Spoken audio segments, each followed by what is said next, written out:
Au nom du Père et du Fils et du Saint-Esprit. Amen. Shalom bien-aimés frères et sœurs dans le Seigneur Jésus-Christ. Nous sommes aujourd'hui le mardi 24 février 2020 et nous méditons l'Évangile selon Saint Marc, chapitre 9, versets 30 à 37. L'Évangile parce que c'est la bonne nouvelle du salut en Jésus-Christ. Bonne nouvelle du salut, quelle que soit ta condition, quelle que soit la situation que tu traverses, l'évangile de Jésus-Christ est la bonne nouvelle qui te rejoint dans ta situation particulière. Jésus dit à ses disciples, si quelqu'un veut être le premier, qu'il soit le dernier de tous et le serviteur de tous. L'apôtre Paul, en Philippiens 2, versets 6 à 11, nous dit, lui qui est de condition divine n'a pas considéré comme une proie à saisir d'être l'égal de Dieu, mais il s'est dépouillé lui-même, prenant la condition de serviteur, devenant semblable aux hommes et reconnu à son aspect comme un homme. Il s'est abaissé, devenant obéissant jusqu'à la mort sur une croix.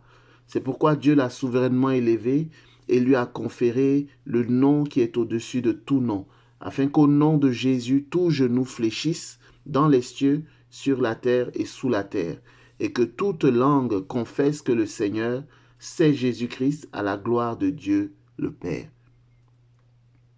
Il nous faut contempler la vie du Christ pour comprendre qu'il a été le dernier et le serviteur de tous. C'est pourquoi il est le premier.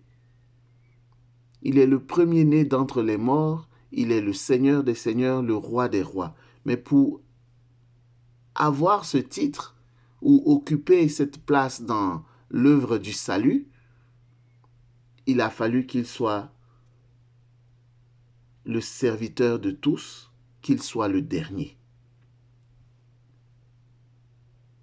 Et il continue même, je dirais, après être monté en gloire à rejoindre son Père, il continue d'être le dernier. Sainte Thérèse nous le dit, il est tellement humble, il se fait petit dans l'hostie consacrée. Le prêtre, qu'il soit en retard, qu'il soit à l'heure, Jésus est toujours prêt. Le prêtre, qu'il ait une grande foi ou peu de foi, Jésus est toujours prêt à se laisser prendre, à se laisser tenir par le prêtre. En l'hostie consacrée, Sainte Thérèse de l'Enfant Jésus nous montre à quel point Jésus continue de vivre avec humilité au milieu de nous. Nous aussi, nous aspirons à être les premiers, c'est-à-dire à avoir du succès, à avoir un bon mariage, réussir dans le cadre professionnel. Nous avons des aspirations. Quelque part, nous cherchons, nous aussi, à être les premiers.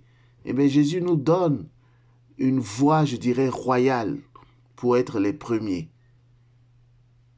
Il faut être le dernier et il faut être le serviteur de tous. C'est ainsi que nous combattrons l'orgueil qui s'attache si facilement à notre cœur. L'orgueil qui nous emplit, qui nous remplit en cherchant à être le dernier et à être le serviteur de tous. Nous vivons dans l'humilité, nous repoussons l'orgueil.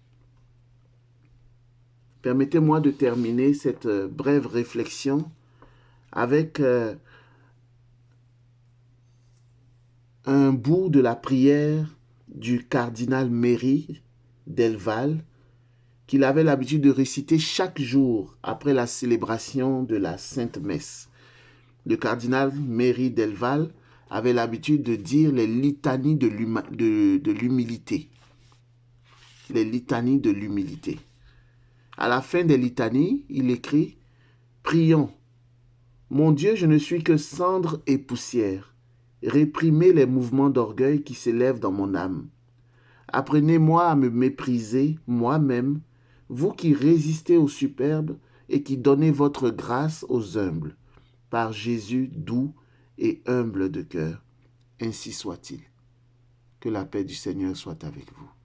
Au nom du Père et du Fils et du Saint-Esprit. Amen.